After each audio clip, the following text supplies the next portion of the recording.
Michelle Morgan has spent the majority of her professional life working in college athletics. But after 5 years as athletic director at John Carroll, Morgan wanted to get back to her roots. The opportunity to be the commissioner of Atlantic Hockey and College Hockey America was really something that I couldn't pass up. It brings me back to my roots as a former ice hockey player, and it still keeps me involved in college athletics, just in a different way, in a more focused way in the sport of hockey, and really seeing this as an opportunity to take my skill set and different experience working in the NHL, working in college hockey, and really putting them all together in one opportunity to grow the game.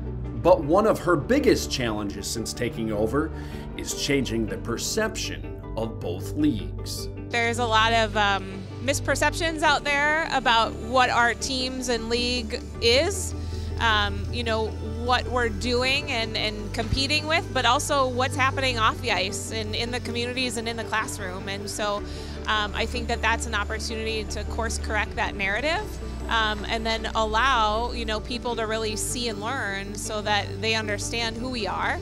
We don't have the brand recognition that perhaps some of our competitor leagues do, but we'll get there. I'm confident in that. A conference rebrand is already in the works, as the men's and women's leagues will merge into one next season. It's two separate organizations of teams and operation can be a challenge, right? And so we weren't really working as smart as we could be in some regards. So I think that this opportunity, we're working with a partner firm that really is an expert in this, that has worked with college entities, organizations, conferences to go through a rebrand, but really understand the essence of the history and the story to then best encapsulate who we are and who we're going to be going forward. The new league will be expanding too. Just last month, Delaware announced its women's program will join the conference in 2025. As for adding new men's programs, that's actively being explored too.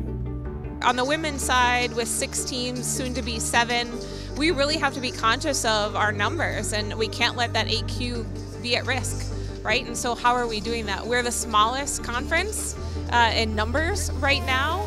And so, but I'm looking to not just add, right? We need to make sure that the institution is a good fit for our organization and the teams that make up our conference, and so that we're adding value in ways other than just saying, hey, let's just add to add a team. Our geographic footprint, especially on the men's side, is quite large. We span so many states and 3 time zones that it can be a challenge at time with travel and that student-athlete experience or missed class time.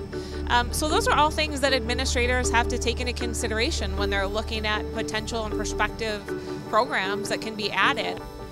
The women's program at Mercyhurst and the men's program here at RIT are still the only ones to have reached the Frozen Four.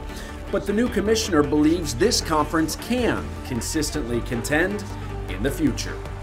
But there's a lot of parity in our league, and there's a lot of parity in college hockey, right? That any given night a puck bounces one way, or one team's battling injuries, or you don't know what's going to happen, right? It's a game of odds in some ways. And so that's part of the reason why we come and we play the game and we engage in what we do, because we both start the game, first face-off, anything can happen. And so I think that absolutely, without question in my mind, right? We may have some uphill battles to get to that point or to be there a little bit more regularly, but there's no question in my mind that a team from College Hockey America or Atlantic Hockey can make it that far and be crowned a champion